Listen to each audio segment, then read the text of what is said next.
Marcus Hayes of the Philadelphia Daily News. You can follow him on Twitter at InkStainedWretch, joining us here on the Boardwalk Honda Hotline here on 97.3 ESPN. Marcus, how you doing today? Good, how are you? Doing well. So I wanted to start with the Eagles because I want to know what it is for you up there, because of the fact that down here in South Jersey, I feel like there's still there's a feeling of euphoria about the Eagles winning the Super Bowl. I mean, where people go, people are hugging each other still. They're high-fiving. They're still doing Eagle chants. Is it still that way up in the city? I mean, I've been there maybe 3 or 4 times, but not. I mean, people are happy, and when they see me, they identify me with the paper and the team and stuff. So, yeah, I mean, it's there's some of that sort of hangover, I guess, that afterglow, but I don't see anybody fighting on the streets. But I'm not on the streets all the time, so that could be happening. Looking ahead to the offseason, I think it's going to be interesting because the conversation about Howie Roseman was always, well, he's a numbers guy, right? The idea was that Howie's really good with the numbers. Well, he's got some numbers work to do because after you win a Super Bowl, there's some guys who want to get paid. It's hard to keep everybody on in-house. So how do you think Howie Roseman is going to go about manipulating the cap again this offseason? Well, they're about $9 million over right now, but that goes away pretty quickly when you don't, when you essentially cut ties with Torrey Smith, who's $5 million that you don't necessarily need. You can reconstruct the contract of a guy like Brandon Graham, who they want to extend and minimize his cap hit. You can reconstruct the contract of Jason Kelsey, who's too much of a cap hit this year. There's plenty of ways to go about making moves to get yourself under the cap. But the reality is they don't need to make a lot of adjustments to their roster. Most of the people that they have, most of the significant contributors are going to be around. I mean, it'd be great. I think that, they're probably going to have to release Brent Selleck as well to save about $4 million. And it would be great if they could bring back Trey Burton. I think that's probably their number one priority, getting him back as the number 2 tight end. And I think that the other big loss is probably going to be Nigel Bradham. But neither of those guys addresses your cap issue, but both of those guys they'd be interested in re-signing them if they didn't have the cap issue. So depending on how much bait they want to cut, they can, save themselves some money, but probably not enough to keep both of those guys, maybe one of those guys, and the guy they'll probably keep, I think, is Trey Burton.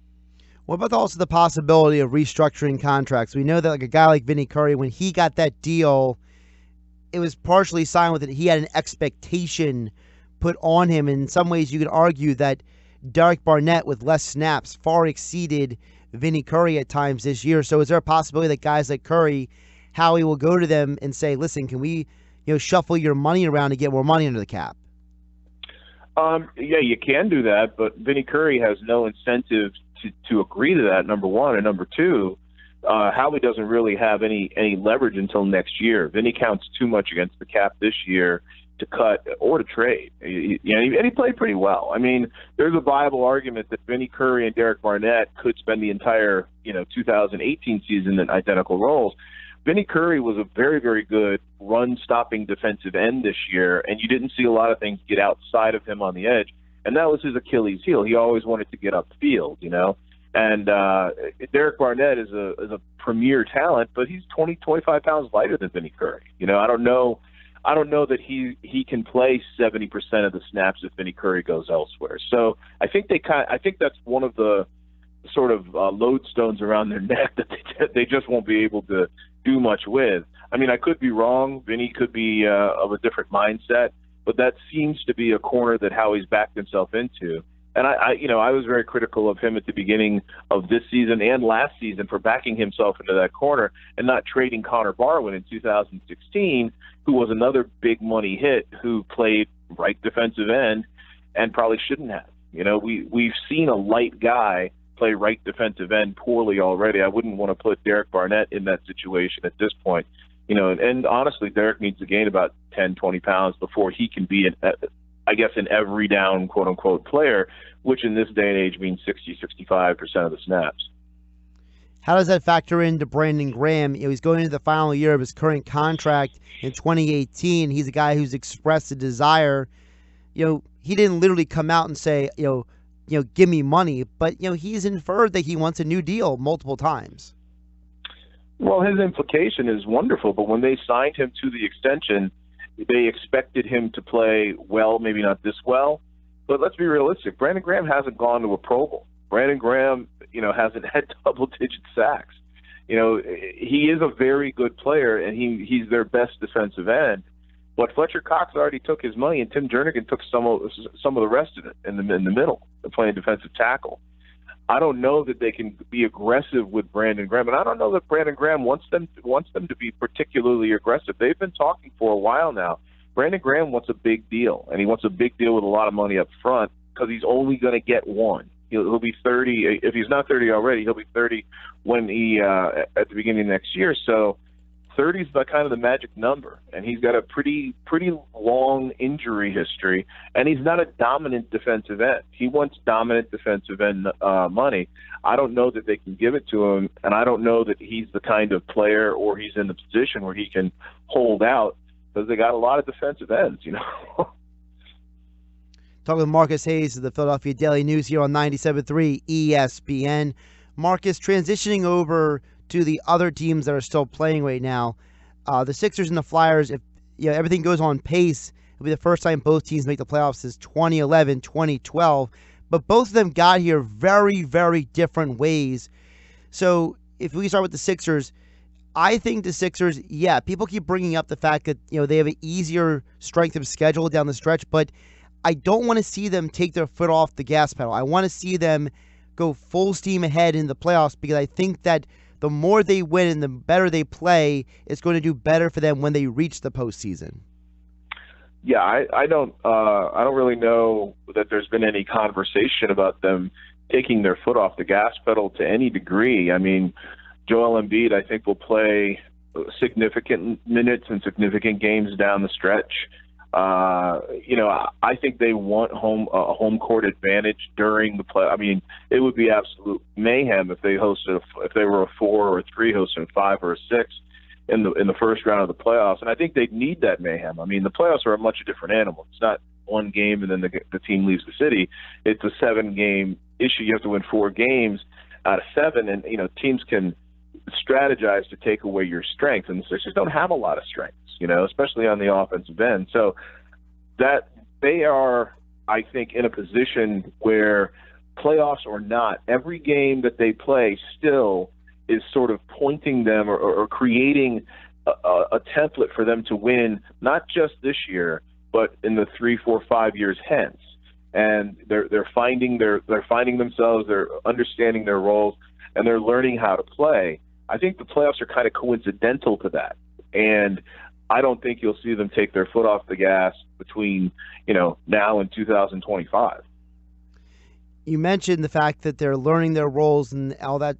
I look at a guy like J.J. Redick, and I think that he has shown his value of every bit of that $22 million he signed because of the leadership that he has brought to his team on and off the court. I mean, this is a guy who came from a Clippers team that had won 50 games 4 straight seasons, and I think he brings a level of leadership and respect to that locker room that they definitely needed. Yeah, he's kind of a more personable and worldly version of Chase Utley. He understands that, like Chase, he understands that he really has to work hard and refine himself to do certain things well that bring value to whatever team he's on. And he's gotten better with that every season since he left Duke. And Chase is the same way. One of the wonderful things about watching Chase Utley play baseball and watching J.J. Redick is you never see them put themselves in a position where they're awkward, where they're not fully composed and in a position to do what they're trying to do at that moment. And if you think about other athletes, you think about them sort of leaving their comfort zone. Those guys stay in their comfort zone.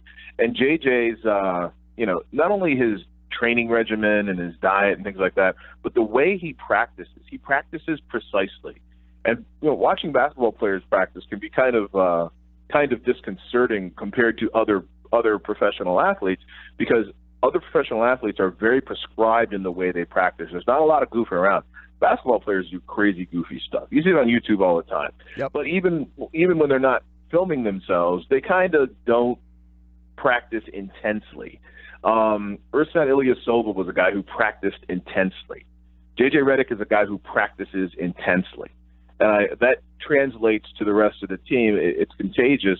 And you're right. It's kind of exactly what a team like this, without a lot of leadership, without a lot of marquee leadership, it's what it needs. Flipping over to the Flyers, a team that really got to where they are today in a very different way, and they have the interesting task ahead of them. They acquire Mrazek, a guy who has shown the ability to go on hot streaks with Neuwirth and with Elliott down for the count for at least the next few weeks with injuries. Do you think the Flyers heading into the playoffs can really lock down on one of those top 3 Metropolitan slots with Mrazek? I don't know. I mean, like you said, he has to be hot. He has to be comfortable. And one of the things that I think we've kind of overlooked is how well the goalies have played with their defensemen, especially the top 4 defensemen this year. They seem very comfortable with each other. They don't seem to be making a lot of mistakes in that end as far as communication, anticipating what the goalie is going to do, the goalie anticipating what the defensemen are going to do. And I think that's a big reason why they've been so proficient over the last couple of months. I don't know that you don't have to rebuild that. I don't know how big a deal it is, but yesterday I was at the Flyers practice, and Dave Hakstol was asked about that sort of thing, you know, the chemistry between the defensemen and the goalies. And he's like, you know what, we're just going to keep it very simple, and we're going to, you know, ask them to essentially play very simple hockey, don't get too fancy, and see where it takes us. Because that's really where they are. I mean, a goalie or a defenseman goalie mistake, that often leads to a very quick goal and a huge momentum shift. So it'll be interesting to see how that chemistry works itself out. You mentioned Dave Hakstol. Just a few months ago, people were wondering, you know, is this guy the right coach? Should he even have this job? And since the struggles from December, this team has really turned it around. What are your impressions of Dave Hakstol in the couple of years he's been head coach here? Well, he's resolute. He's not terribly friendly with us. He's getting better. I guess better is the wrong word. I think he's becoming more comfortable dealing with us. But he's resolute in what he believes and the things that he asks of his players and the things that he wants the team to do. And I said that to say he doesn't get the sort of, leash that you'd give a guy who wasn't strictly from college or a guy who'd coached in the NHL before or something like that. I got to say, I was among those who I was questioning, is Dave Hakstol the right guy for this job? Without malice, it's a big jump. It's a hard thing to go from college to the pros. But on this team, it's not necessarily that tough because your star player is Claude Giroux, who's just a spectacular human being, and he'll take coaching from anyone. And your other stars are Wayne Simmons and Jake Voracek, who again are absolutely first-class guys, and they'll do whatever any coach asks of them without judgment. You don't have big-headed ego guys here, so it's a good spot for him. And now that they've weathered that storm and succeeded since, I think maybe the next storm that comes, and there will be another storm, you know, the next storm that comes, he's built up a little equity because it seems very apparent to everyone who's around the team that Ron Hextall, the front office, and everyone else is totally committed to the philosophy and the demeanor and the talent of Dave Hakstol. You know, Philadelphia has a very interesting collection of head men on these teams. You have Dave Hakstol, who came from the college ranks with the Flyers. You have Brett Brown, who came from a very successful organization, the Spurs, you know, being dove right into the process with the Sixers. You have Gabe Kapler with his new way of viewing the world in baseball with the Phillies.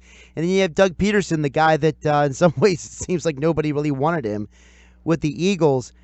Marcus, just take a minute to talk about, you know, how interesting each 4 of these guys are for their teams and how it almost seems like each of those guys is in some ways almost like a perfect fit for those teams where they're at.